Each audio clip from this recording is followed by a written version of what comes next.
Irmãos, hoje nós vamos falar a respeito mais um pouquinho da fé, né? A gente tem uma fé que a gente acha às vezes que é imperfeita, a gente tem uma fé que a gente acha que às vezes não é apta a receber de Deus o que a gente precisa, e nessa noite eu quero compartilhar com você que a sua fé pode ser imperfeita, mas o Senhor não te deixa sem atendimento não, irmãos. É isso que nós vamos falar aqui nessa noite.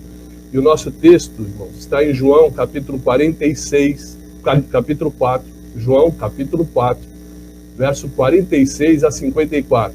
João capítulo 4, verso 46 a 54, que diz assim: Foi então Jesus outra vez a Caná da Galileia, onde da água fizera vinho.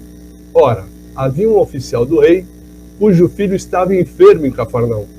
Quando ele soube que Jesus tinha vindo da Judeia para a Galileia, foi ter com ele, e rogou que descesse e lhe curasse o filho, pois ele estava à morte. Então Jesus lhe disse: Se não virdes sinais e prodígios, de modo algum crereis? Rogou-lhe o oficial: Senhor, desce antes que meu filho morra. Respondeu-lhe Jesus: Vai, o teu filho vive. E o homem creu na palavra que Jesus lhe dissera e partiu. E quando ele já estava descendo, saíram ao encontro os seus servos e lhe disseram que o seu filho vivia. E perguntou-lhes: Pois a que hora começaram a melhorar? Ao que lhe disseram: Ontem, à hora 7ª, a febre o deixou. Reconheceu, pois, o pai ser aquela hora a mesma em que Jesus lhe dissera: O teu filho vive, e creu ele e toda a sua casa. Foi esta a segunda vez que Jesus, ao voltar da Judeia para a Galileia, operou ali um sinal. Olha só, irmãos, que passagem maravilhosa, né? A gente vê aqui um homem com um filho doente. Jesus chega até a Galileia, ali onde ele iniciou seus sinais e milagres, transformando água em vinho. Ele vinha de uma região samaritana chamada Sicar. Ele estava em Sicar, pregando a palavra, onde muitas pessoas creram nele como Senhor e Salvador, quando souberam do encontro dele com uma mulher samaritana, junto do poço de água. Quando Jesus ministrou para aquela mulher, revelando inclusive aspectos da sua vida, ela o reconhece como Salvador e volta à cidade, irmão, e prega para os seus vizinhos, que através dessa pregação começam a crer em Jesus. Olha o que diz João capítulo 4, verso 39. João capítulo 4, verso 39. E muitos samaritanos daquela cidade creram nele, por causa da palavra da mulher, que testificava: Ele me disse tudo o que eu tenho feito. Irmãos, aqui a gente já começa a ver os ensinamentos do Senhor Jesus a todos nós. E ele mostra, em primeiro lugar, a importância que você e eu temos ao testemunhar da nossa fé. A importância que o testemunho que nós damos perante as pessoas ao nosso redor, e com a maneira como nós contamos o que Jesus fez por nós e as transformações que ele operou, isso faz, irmãos, que a gente seja fonte de salvação para muitas pessoas. E aí, irmãos, as transformações que Deus opera em nós, essas mudanças mostram ao povo que nós fomos transformados e atrai pessoas a Jesus. Atrai pessoas para estarem querendo esse contato com Jesus.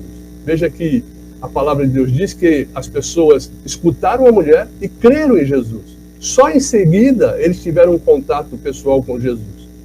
João capítulo 4, verso 40, diz assim, João 4, verso 40. Indo, pois, ter com ele, os samaritanos rogaram-lhe que ficasse com ele, e ficou ele ali 2 dias. Veja que eles creram pelo testemunho, e depois foram ter um encontro com Jesus. A segunda coisa que Jesus nos ensina nessa passagem é que ele fica com prazer aonde ele é convidado para ficar. Veja que os samaritanos eram um povo que se misturara com outros povos, que tinha sido colocado de lado até pelos próprios judeus, que os consideravam impuros. E eles pediram a Jesus que ficasse ali com eles. E Jesus os atendeu. João capítulo 4, verso 40. João capítulo 4, verso 40. Diz assim: Indo, pois, ter com ele os samaritanos, rogaram-lhe que ficasse com eles. E ele ficou ali 2 dias. A gente percebe que nesses 2 dias, irmãos, muitos samaritanos tiveram um encontro impactante e transformador com Jesus. João capítulo 4, verso 41 e 42. João capítulo 4, verso 41 e 42. Perdão, diz assim: E muitos mais creram por causa da palavra dele. E dizia a mulher: já não é pela tua palavra que nós cremos, pois agora nós mesmos temos ouvido e sabemos que este verdadeiramente é o Salvador do mundo. Olha que maravilha. Começou com um testemunho, depois eles foram ouvir a Jesus e estes homens tiveram um encontro, reconhecendo a Jesus como Salvador do mundo. Depois disso, Jesus vai para Galileia, e lá chegando, irmãos, um nobre de Cafarnaum, que tinha um filho enfermo, ouve que Jesus está lá em Caná da Galileia, e vai ter com ele. Nesse momento, a gente percebe no tratar de Jesus com a situação, grandes ensinamentos para nós hoje, irmãos.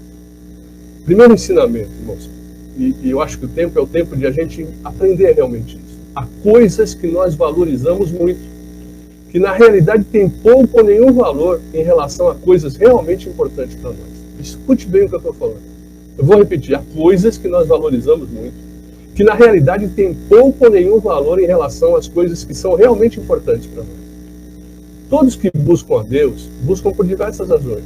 Mas no começo da nossa fé, eu creio que a maioria de nós, se não todos, a gente enxerga Jesus como aquele que vai ajudar a resolver os nossos problemas, a nos dar uma condição de vida melhor, uma posição social melhor, uma boa condição financeira. É comum para nós, seres humanos, dar muito valor ao sucesso como ser humano, ao status social, ao poder financeiro. Tudo isso pode até ser lícito, mas não deveria ser a coisa mais importante a ser buscada. Pois essas coisas são impotentes, irmãos, para uma boa parte dos nossos momentos críticos. Não nos livra, não nos ajuda em muitas situações que a trajetória da vida faz com que a gente passe. Por exemplo, há momentos de falta de paz que dinheiro nenhum compra, que posição social nenhum compra. A vitória sobre uma enfermidade, a gente vê que dinheiro faz muito pouca diferença numa hora como essa. A morte e as consequências que se seguem por causa de uma vida dentro de valores que não agradam a Deus. Você se lembra da mulher do fluxo de sangue, que a gente já falou algumas vezes na igreja e aqui mesmo na pregação? Com todo o dinheiro que ela investiu na busca da sua cura, ela continuava sofrendo até perder todos os seus bens. Marcos, capítulo 5, verso 26. Marcos, capítulo 5, verso 26. E que tinha sofrido bastante às mãos de muitos médicos e despendido tudo quanto possuía sem nada aproveitar, e antes indo a pior. Veja que a mulher tinha dinheiro, gastou tudo que tinha, perdeu seus bens e não conseguiu resolver o seu problema. Sabe, o Senhor nos ensina que não há dinheiro, poder, sabedoria humana, status que sejam suficientes em meio às adversidades a sustentar a nossa paz, a sustentar a nossa vitória. Ele nos ensina, irmãos, a dar prioridade em não apenas em conhecer a Deus, mas entendê-lo. Muitas pessoas conhecem. Você lembra de Jó? Eu te conhecia só de ouvir, mas agora os meus olhos te veem. A gente às vezes pensa que conhece a Deus e ele fala: olha, vocês não precisam só apenas me conhecer, mas me entender. Entender o que a minha palavra diz, entender aquilo que é ministrado. Olha o que diz Jeremias, capítulo 9, verso 23. Jeremias, capítulo 9, verso 23 e 24. Diz assim: assim diz o Senhor, não se glorie o sábio na sua sabedoria, não se glorie o forte na sua força, não se glorie o rico nas suas riquezas, mas o que se gloriar, glorie-se nisto, em entender e em me conhecer, que eu sou o Senhor, que faço benevolência, juízo e justiça na terra, porque destas coisas eu me agrado. Sabe, a gente precisa conhecer mais ao Senhor. Nós precisamos desse entendimento de como Ele é, como Ele faz e o que Ele espera de cada um de nós. Veja, irmãos, que o homem que procurou a Jesus era um nobre, um homem de posição social elevada, de dinheiro, de influência. Mas veio a doença do seu filho e nada disso pôde resolver o seu problema. A gente tem que entender que tudo isso é lícito. Procurar crescer, ser bem-sucedido, de alcançar uma boa posição financeira e social. Irmãos, não há nada de errado nisso, mas nós temos que entender que nada disso é a base da nossa segurança, é a base do nosso viver, é a base da confiança da minha vida. O que é a base da confiança da minha vida é a minha fé e a sua fé em Jesus, que é o que me proporciona não apenas, irmão, ter as coisas, mas a manter as coisas. Você precisa entender que às vezes nós precisamos ter sabedoria para ter e para manter as bênçãos que o Senhor derramou sobre nós. Há muita gente jogando as bênçãos fora, por coisas momentâneas, efêmeras, coisas que você dá valor, mas que na realidade não tem valor nenhum para a sua vida. Deuteronômio, capítulo 8, verso 18. Deuteronômio, capítulo 8, verso 18. Veja a palavra do Senhor, o que ela nos ensina. Antes te lembrarás do Senhor teu Deus, porque Ele é o que te dá força para adquirir riquezas, a fim de confirmar o seu pacto que jurou aos seus pais, como hoje se vê. Então, a gente precisa dar valor àquilo que realmente é importante, não apenas pensar no nosso benefício pessoal, nas riquezas materiais, conseguir chegar aonde a gente puder sem jamais perder o valor e a visão de que o mais importante é a nossa fé em Cristo Jesus. Nós aprendemos aqui também, irmãos, que a fé, mesmo imperfeita, é reconhecida e atendida por Jesus. Olha só, irmãos, prestem muita atenção. Tem gente que pensa assim, mas eu sou muito novo na igreja, ou ainda não me entreguei ao Senhor Jesus, mas eu estou gostando do que eu estou ouvindo, estou aprendendo. Tem gente que fala assim, mas puxa vida, eu não sei orar direito. A palavra de Deus mostra que a nossa fé, mesmo imperfeita, ela é reconhecida e atendida por Jesus. Amados, a gente conhece a Jesus e começa a manter o relacionamento com Ele. E a gente vai para a igreja. Aí olhamos as pessoas que já estão há muito tempo na caminhada, escutamos o seu testemunho, percebemos o seu conhecimento da palavra, suas orações, seus dons, os resultados que essas pessoas alcançam, e nós ficamos desejando chegar nesse patamar, para um dia podermos colher as mesmas experiências. A gente quer ser assim, irmãos, eu fui assim. A gente quer enxergar tudo isso na nossa vida, mas a gente entende que para chegar lá a gente tem que ter o tempo, o conhecimento que essas pessoas têm, a fé. Irmãos, entenda uma coisa. Há um chamado para cada um de nós crescer na fé, na maturidade. Nós vimos isso no domingo, no nosso relacionamento com Deus. Essa passagem está em Efésios, capítulo 4, verso 15. Efésios, capítulo 4, verso 15. Que diz assim, antes, seguindo a verdade e amor, cresçamos em tudo, naquele que é o cabeça, Cristo Jesus. Mas, irmãos, não é porque nós ainda não alcançamos esse patamar que o Senhor não nos ouve, que o Senhor não nos abençoa, que o Senhor não nos atinge com seus sinais e com as suas maravilhas, com seus milagres. A palavra de Deus, irmãos, está cheia de passagens que mostram que mesmo com uma fé ainda deficiente, ou no seu início, o Senhor operou grandes maravilhas no meio daqueles que o buscaram. No Evangelho de Marcos, a gente vê o pai de um menino endemoniado que pede aos discípulos de Jesus para que os cure, e os discípulos não puderam. Marcos, capítulo 9, verso 17. Marcos, capítulo 9, verso 17. Nós vamos ler o 17 e o 18, amados. Veja só o que diz aí. Respondeu-lhe um dentre a multidão: Mestre, eu te trouxe meu filho, que tem um espírito mudo, e este ele quer que o apanhe, convulsiona, de modo que ele espuma, arranja os dentes e vai definhando. Eu pedi aos teus discípulos que expulsassem, e eles não puderam. Jesus, então, diante desta palavra, chega e pergunta há quanto tempo isso acontecia. O pai, então, explica e pede a Jesus que, se ele pudesse, que os ajudasse, que tivesse misericórdia deles. Olha só, Marcos, capítulo 9, verso 22. Marcos, capítulo 9, verso 22, diz assim: E muitas vezes o tenho lançado no fogo e na água, para o destruir. Mas se podes fazer alguma coisa, tem compaixão de nós e nos ajuda. Olha o que esse pai fala para Jesus. Se o Senhor pode fazer alguma coisa, tem compaixão, nos ajuda. Aí o Senhor faz o quê? Mostra para ele que pela fé, irmãos, tudo é possível. O Senhor vai e fala com ele em Marcos, capítulo 9, verso 23. Marcos, capítulo 9, verso 23, o Senhor Jesus diz a ele: se podes, tudo é possível que crê. Amados, tudo é possível que crê. Aí o pai do menino, chorando, mostra que a sua fé era pequena, é deficiente, e pede ajuda para Jesus. Marcos, capítulo 9, verso 24. Marcos, capítulo 9, verso 24. Imediatamente o pai do menino, clamando com lágrimas, disse: creio, ajuda a minha incredulidade. Irmãos, mesmo diante desta fé deficiente, dita pelo próprio pai do menino, Jesus atende ao pedido do Pai e restaura a vida do menino.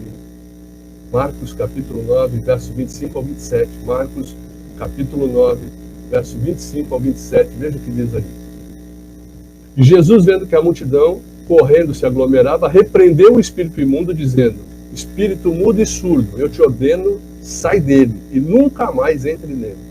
E ele, gritando e agitando-se muito, saiu, e ficou o menino como morto, de modo que a maior parte dizia: morreu. Mas Jesus, tomando-o pela mão, ergueu, e ele ficou em pé.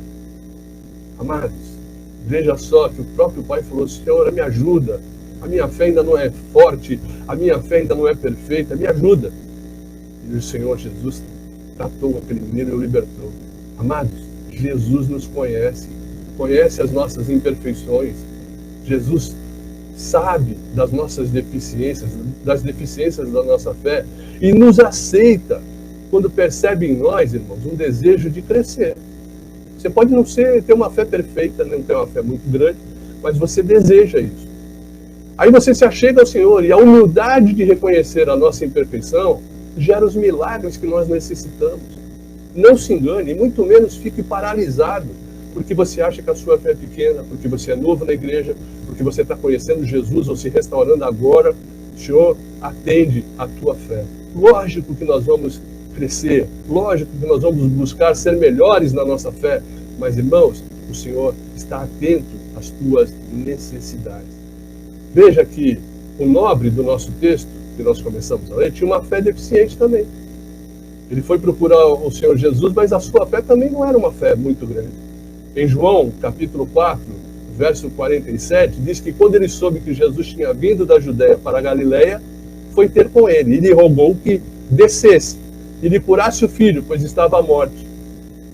O que ele está mostrando aqui? Irmãos, esse nobre cria na cura, mas só se Jesus fosse até o menino, só se fosse lá e fizesse uma oração de imposição de mãos, que é aquele que tem que ver para quê, aquele que tem que receber o toque. Diferente, lembra daquele centurião que reconheceu que Jesus só precisaria dar uma palavra que ele teria o seu servo curado? Aquele sim com uma fé mais madura. Mateus capítulo 8, verso 5. Mateus capítulo 8, verso 5, nós vamos ler até o versículo 8. Tendo Jesus entrado em Cafarnaum, chegou-se a ele um centurião que lhe rogava, dizendo: Senhor, o meu criado jaz em casa paralítico e horrivelmente atormentado.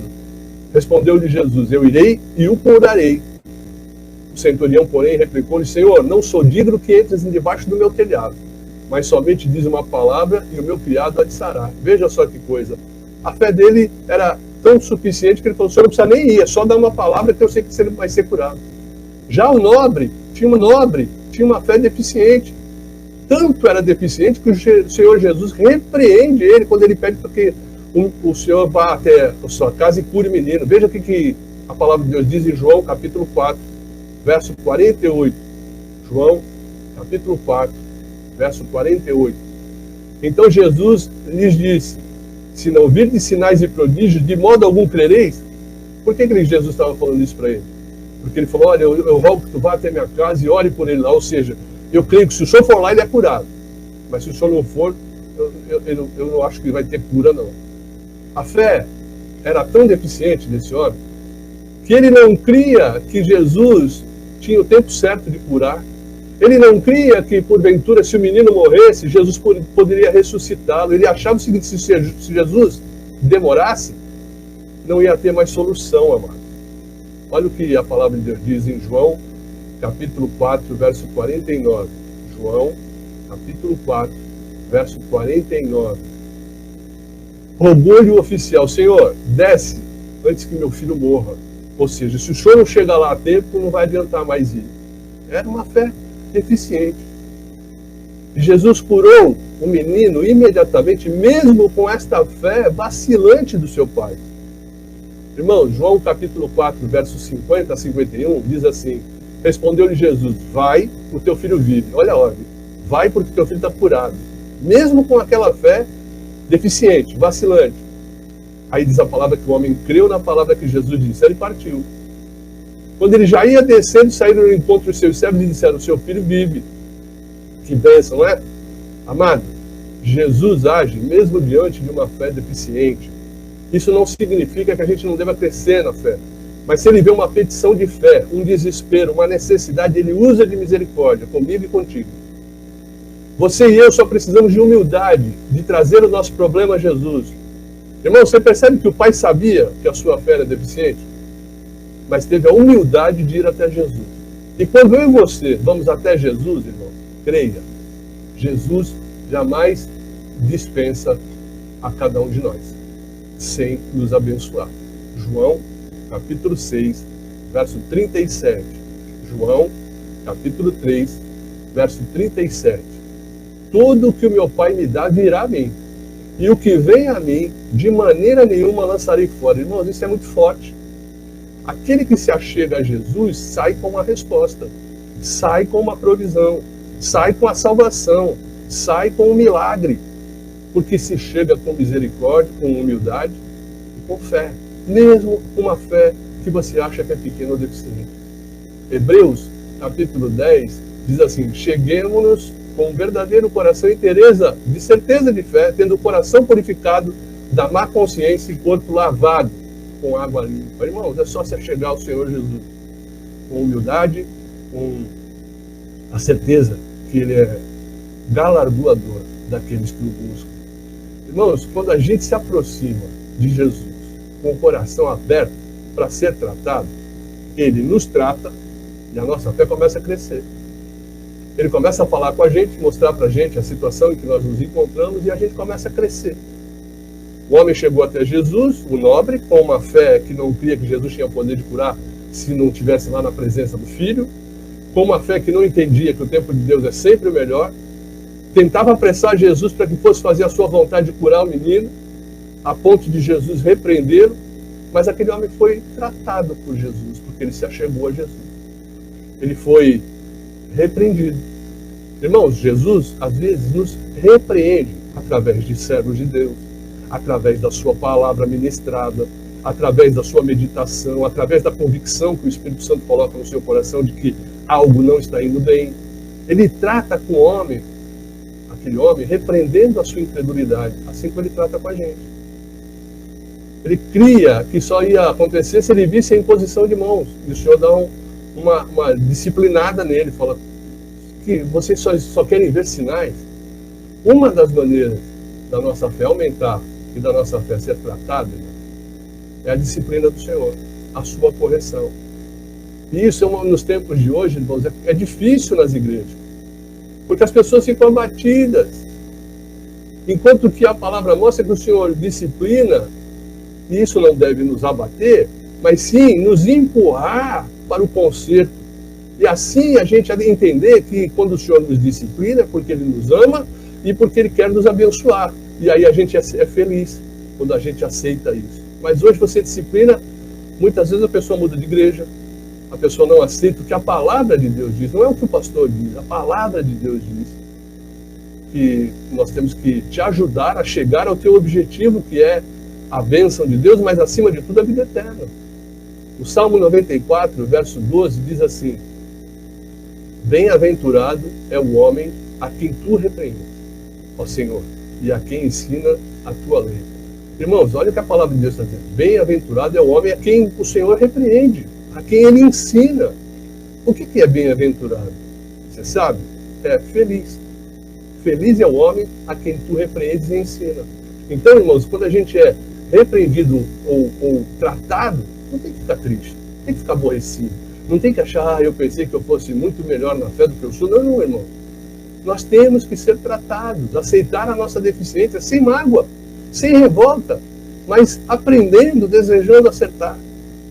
Olha o que diz Provérbios, capítulo 3, verso 11 e 12. Provérbios, capítulo 3, verso 11 e 12. Filho meu, não rejeites a disciplina do Senhor, nem te enojes da sua repreensão. E algumas outras traduções diz, nem te fatigues, nem fique aborrecido da sua repreensão, porque o Senhor repreende a quem ama, assim como o pai ao filho, a quem quer bem. Nós, como pais e mães, nós fazemos o quê? Repreendemos o nosso filho, os nossos parentes, para que eles se deem bem, não porque a gente deseja o mal. Irmãos, A gente precisa o quê? Atender ao ensino que ele nos deu e dali por diante praticar o que foi ensinado. O Senhor nos ensina, nos disciplina, nos orienta e manda que a gente pratique. A palavra de Deus diz em Tiago 1:22, sede cumpridores da palavra e não somente ouvintes, enganando-se a vós mesmos. Quem não cumpre a palavra e só ouve, acha até bonito, aplica isso em algumas redes sociais, mas não pratica, está se enganando. E vai chegar o tempo em que nós não teremos mais tempo para mudar essa história. O Senhor quer nos abençoar, assim como fez com aquele nobre. O que ele fez com o nobre? Ele tinha um filho doente, ele repreendeu a sua incredulidade, ensinou tudo que era possível com a fé e deu uma direção. Você percebeu que Jesus tratou com ele ali e disse um negócio muito sério para ele. Um homem que tinha uma fé deficiente, respondeu-lhe Jesus, no verso 50 de João 4.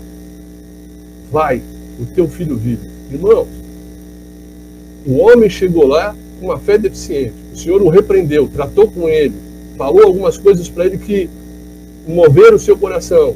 Aquele homem que era um homem de uma fé deficiente, o que ele faz quando ele recebe a direção de Jesus? Vai, o teu filho vive. Aquele que queria que Jesus fosse para impor as mãos, aquele que achava que se não fosse a tempo não ia dar mais certo, o que aquele homem fez, irmão? O homem creu e foi. Ou seja, ele aprendeu a atender Jesus e a crer como Jesus lhe ensinava. No versículo 50 dizia, o homem creu na palavra que Jesus lhe dissera e partiu. Então, meu irmão, deixa Jesus te disciplinar, te tratar, te ensinar, através da palavra de Deus, através dos servos de Deus que Ele põe no teu caminho, através das ministrações que você ouve, através da inspiração do Espírito Santo quando você está fazendo suas orações, o seu devocional. Põe em prática, pois você será feliz, porque aquele que põe em prática é feliz e abençoado.